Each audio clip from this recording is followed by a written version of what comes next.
ಗಂಡ ಹೆಂಡತಿ ಅನ್ಯೋನ್ಯವಾಗಿರಲು ಕೆಲವು ಮುಖ್ಯ ಗುಟ್ಟುಗಳು. 1.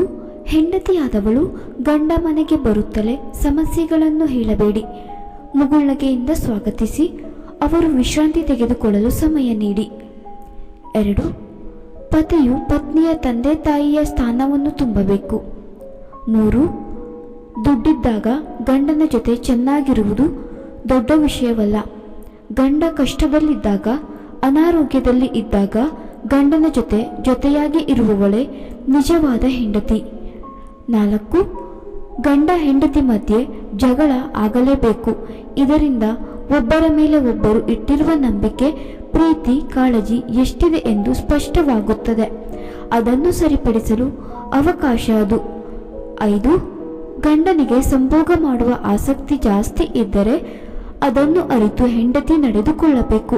ಇದರಿಂದ ಗಂಡ ಪರಸ್ತ್ರೀ ವ್ಯಾಮೋಹಕ್ಕೆ ಒಳಗಾಗುವ ಸಾಧ್ಯತೆ ಇರುವುದಿಲ್ಲ.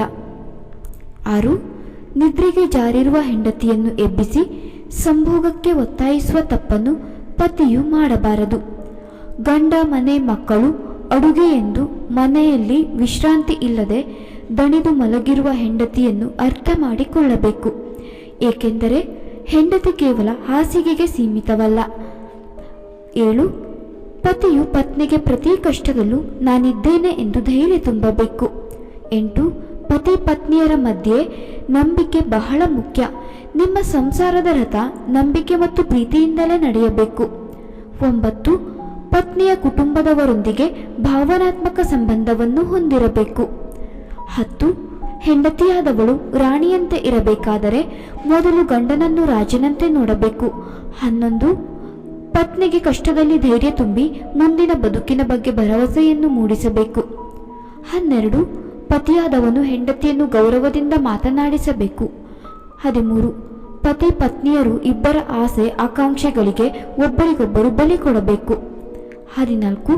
ಪ್ರಾಪಂಚಿಕ ಸುಖ ಅಂದರೆ ಹಣ, ಬಟ್ಟೆ, ಒಡವೆ ಇತ್ಯಾದಿಗಳಿಗೆ ಹೆಚ್ಚು ಮಹತ್ವ ನೀಡಬೇಡಿ. ಪ್ರೇಮ, ವಿಶ್ವಾಸ, ಗೌರವಗಳ ಮುಂದೆ ಇದ್ಯಾವುದೂ ಹೆಚ್ಚಿನದಲ್ಲ. 15. ಪತ್ನಿಗೆ ಕಷ್ಟದಲ್ಲಿ ಧೈರ್ಯ ತುಂಬಿ ಮುಂದಿನ ಬದುಕಿನ ಬಗ್ಗೆ ಭರವಸೆಯನ್ನು ಮೂಡಿಸಬೇಕು. 16. ಪತಿ ಪತ್ನಿ ಇಬ್ಬರ ನಡುವೆ ನಂಬಿಕೆ, ವಿಶ್ವಾಸ, ಪ್ರೀತಿ ಇರಬೇಕು. ಅನುಮಾನಕ್ಕೆ ದಾರಿ ಮಾಡಿಕೊಡಬಾರದು. 17. ಕೆಲವೊಮ್ಮೆ ಸಂಬಂಧಗಳಲ್ಲಿ ಬಿರುಕು ಉಂಟಾದಾಗ ಆಪ್ತ ಸಮಾಲೋಚನೆಯಿಂದ ಸಮಸ್ಯೆಯನ್ನು ಪರಿಹರಿಸಿಕೊಳ್ಳಬೇಕೇ ಹೊರತು ಸಂಬಂಧವನ್ನು ದೂರ ಮಾಡಿಕೊಳ್ಳಲು ಮುಂದಾಗಬಾರದು. 18. ಪತಿ ತನ್ನ ಕೆಲಸದಲ್ಲಿ ಆದಷ್ಟು ಬಿಡುವು ಮಾಡಿಕೊಂಡು ಪತ್ನಿಗೆ ಸಮಯವನ್ನು ಮೀಸಲಿಡಬೇಕು. 19. ಪತ್ನಿ ಮಾಡುವ ಕೆಲಸಗಳಲ್ಲಿ ಮತ್ತು ಅಡುಗೆಯಲ್ಲಿ ಅವಳಿಗೆ ಮೆಚ್ಚುಗೆಯನ್ನು ವ್ಯಕ್ತಪಡಿಸಬೇಕು. 20. ನಿಮ್ಮ ತವರು ಮನೆಯಿಂದ ವಿಪರೀತ ವ್ಯಾಮೋಹ ಬೇಡ. 21. ಮನೆಯನ್ನು ಸ್ವಚ್ಛವಾಗಿಡಿ, ಎಲ್ಲ ವಸ್ತುಗಳು ಆಯಾ ಸ್ಥಳದಲ್ಲಿರಲಿ. 22. ನಿಮ್ಮ ಪತಿಯನ್ನು ಗೌರವಿಸಿ ಇತರರ ಮುಂದೆ ಗಂಡನ ಅಥವಾ ನಿಮ್ಮ ಸಣ್ಣ ಪುಟ್ಟ ಜಗಳದ ಬಗ್ಗೆ ಎಂದಿಗೂ ಚರ್ಚಿಸಬೇಡಿ. 23. ಪ್ರತಿಯೊಬ್ಬ ಹೆಂಡತಿ ಯಾವಾಗಲೂ ತನ್ನ ಗಂಡನೊಂದಿಗೆ ಸಂಯಮದಿಂದ ಮಾತನಾಡಬೇಕು. ಇದು ಪತ್ನಿಗೆ ಮಾತ್ರ ಅಲ್ಲ, ಪತಿಗೂ ಅನ್ವಯಿಸುತ್ತದೆ. 24.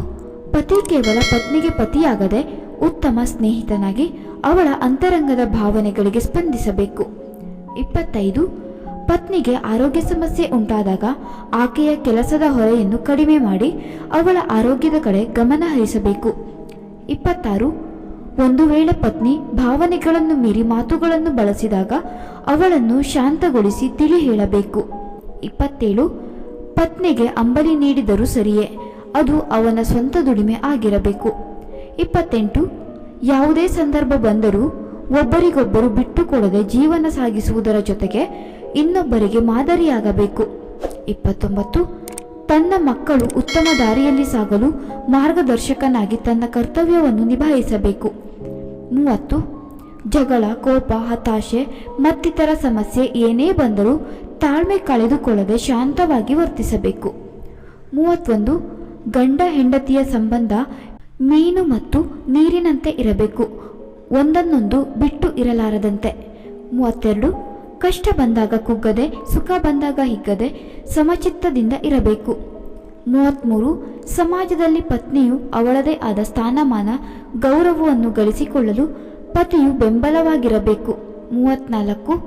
ಪತಿಯು ಉತ್ತಮ ಸಂಗಾತಿಯಾಗಿ ಬಾಳ ಪಯಣದ ಉದ್ದಕ್ಕೂ ಜೊತೆಯಾಗಿರಬೇಕು. 35 ಗಂಡ ತಪ್ಪು ಮಾಡಿದರೆ ಸರಿದಾರಿಗೆ ತರುವ ಚಾಣಕ್ಯ ಬುದ್ಧಿ ಇರಬೇಕು. 36 ತನ್ನ ಗಂಡನ ಮನೆಯವರನ್ನು ಅತ್ತೆ ಮಾವನನ್ನು ಪ್ರೀತಿಯಿಂದ ನೋಡಿಕೊಳ್ಳಬೇಕು. ಇದು ಪತಿಗೂ ಕೂಡ ಅನ್ವಯಿಸುತ್ತದೆ. 37 ಪತ್ನಿಯಾದವಳು ಧರ್ಮ ಮಾರ್ಗವನ್ನು ಅನುಸರಿಸುವ ಮೂಲಕ ಗಂಡ ಮಕ್ಕಳನ್ನು ನೋಡಿಕೊಳ್ಳಬೇಕು. 38 ಪತಿಯು ಅವರ ವ್ಯಾಪಾರ ಉದ್ಯೋಗ ಕಾರ್ಯಕ್ಷೇತ್ರದ ವಿಷಯಗಳನ್ನು ಆದಷ್ಟು ಮನೆಯಿಂದ ದೂರವಿಡಿ. 39 ಪತಿಯಾದವರು ಮನೆಯ ಕೆಲಸವು ನಿಮ್ಮ ಜವಾಬ್ದಾರಿ ಕೂಡ ಎಂಬುದನ್ನು ಮರೆಯಬೇಡಿ. 40 ಗಂಡ ಹೆಂಡತಿಯ ಮಧ್ಯದಲ್ಲಿ ಈಗೋ ಇರಬಾರದು, ಅದು ಮತ್ತಷ್ಟು ಜಗಳಗಳನ್ನು ಜಾಸ್ತಿ ಮಾಡುತ್ತದೆ. 41 ಬಿಡುವಿನ ಸಮಯದಲ್ಲಿ ಪುಸ್ತಕಗಳನ್ನು ಓದಿ ಹೊಸ ಹೊಸ ರೆಸಿಪೀಸ್ ಟ್ರೈ ಮಾಡಿ ಉಪಯೋಗವಾಗುವಂತಹ ಹೊಸ ವಿಷಯಗಳನ್ನು ಕಲಿಯಿರಿ. 42 ಹಣವನ್ನು ಸ್ವಲ್ಪ ಯೋಚಿಸಿ ಖರ್ಚು ಮಾಡಿ. 43 ರಾತ್ರಿ ವೇಳೆಯಲ್ಲಿ ನಿಮ್ಮ ಮಕ್ಕಳನ್ನು ಖಾಲಿ ಹೊಟ್ಟೆಯಲ್ಲಿ ಮಲಗಿಸಬೇಡಿ, ಸಾಧ್ಯವಾದರೆ 2 ಹಣ್ಣನ್ನಾದರೂ ತಿನ್ನಿಸಿ.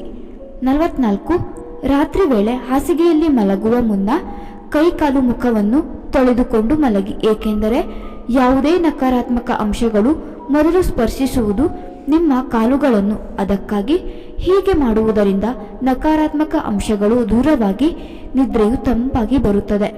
45 ಕುಟುಂಬದ ಜೊತೆ ನಿಮ್ಮ ಅಮೂಲ್ಯವಾದ ಸಮಯವನ್ನು ಕಳೆಯಿರಿ. ಪ್ರವಾಸಕ್ಕೆ ಹೋಗಿ ದುರಭ್ಯಾಸ, ದುರಾಚಾರ, ದುರ್ವ್ಯಸನಗಳು ಬೇಡ. 46 ಪತ್ನಿಯ ಉತ್ತಮ ಗೆಳೆಯ ಪತಿಯಾಗಿರಬೇಕು, ಪತಿಯ ಅತ್ಯುತ್ತಮ ಗೆಳತಿ ಪತ್ನಿಯಾಗಿರಬೇಕು. ಸ್ನೇಹಿತರೆ, ಈ ಮಾಹಿತಿ ನಿಮಗೆ ಇಷ್ಟವಾಗಿದ್ದಲ್ಲಿ ದಯವಿಟ್ಟು ಈ ವಿಡಿಯೋಗೆ ಒಂದು ಲೈಕ್ ಮಾಡಿ, ಶೇರ್ ಮಾಡಿ ಹಾಗೂ ನಮ್ಮ ಚಾನೆಲ್ಗೆ ಸಬ್ಸ್ಕ್ರೈಬ್ ಮಾಡಿಕೊಳ್ಳಿ. ಧನ್ಯವಾದಗಳು.